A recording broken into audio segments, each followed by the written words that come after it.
Ya, kemarin pemerintah yang diwakili Pak Menko Polhukam, kemudian saya mendampingi dan Pak Kapolri sudah mengumumkan dilanjutkan kembali kompetisi sepak bola yang tersisa. Kan sempat ditunda karena ada kejadian di Kanjuruhan. Nah, kemudian dari evaluasi tentang rekomendasi yang disampaikan itu sudah mulai berjalan secara paralel. Bahkan sudah ada tim yang melakukan pekerjaan tentang transformasi di Federasi Sepak Bola Indonesia. Dan di samping itu ada kebutuhan tim nasional kita yang butuh untuk harus ada kompetisi. Apalagi kita sebentar lagi akan ada Piala AFF. Kemudian kita juga akan ikut di dalam Piala Dunia U20 karena kita tuan rumahnya. Dan beberapa kegiatan lain yang sangat membutuhkan kesiapan tim nasional. Nah, kesiapan tim nasional itu kan dua.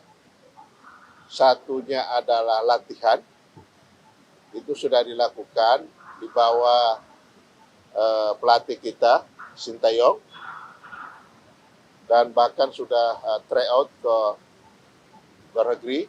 Kalau untuk U20 sudah ke Turki dan Spanyol.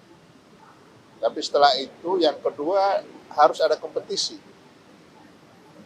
supaya mereka terasah terus kemampuannya. Jangan sampai dia sudah di TC di luar negeri, begitu kembali kan harus dikembalikan kepada klubnya masing-masing. Kemudian tidak ada kompetisi, maka pasti ini akan performance-nya akan turun lagi. Itu kira-kira yang sudah diumumkan oleh pemerintah. Nah, kita tinggal lihat memang sekarang ini dengan adanya peraturan polisi itu sudah sangat ketat. Sebelum izin dikeluarkan, pihak kepolisian, Kementerian PUPR, Kementerian Kesehatan meninjau tempat-tempat pelaksanaan pertandingan itu. Dan sekarang kan masih bubble ya, bubble dengan tanpa penonton masih dilakukan di Jawa Tengah dan sekitarnya. Jadi itu mudah-mudahan ini akan semakin baik tata kelola dan ekosistem di dalam persepak bolaan nasional, sehingga ini juga akan membuat pembinaan kedepannya akan menjadi baik. Itu saja, cukup ya. Ya.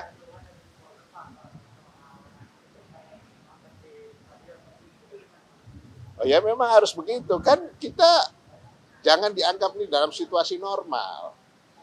Gitu loh, kita harus menata dulu, dan supporter kita juga akan ditata sesuai dengan panduan Undang-Undang Nomor 11 tahun 2022 tentang keolahragaan. Kan itu supporter diatur tuh, harus terorganisir. Dia harus punya tanda keanggotaan. Jadi nggak bisa lagi seperti yang dulu.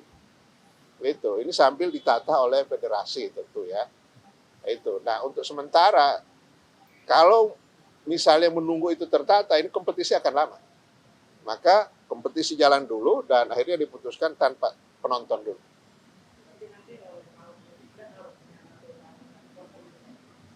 Saya tidak tahu teknisnya seperti apa, pokoknya mereka harus terorganisir. Bahkan di dalam aturan itu harus punya ADRT, sehingga ada perlindungan, kalau ada apa-apa, ada yang tanggung jawab, ada hak dan kewajiban.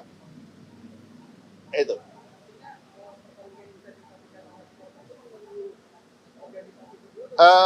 Kita lihat, kita serahkan kepada federasi lah.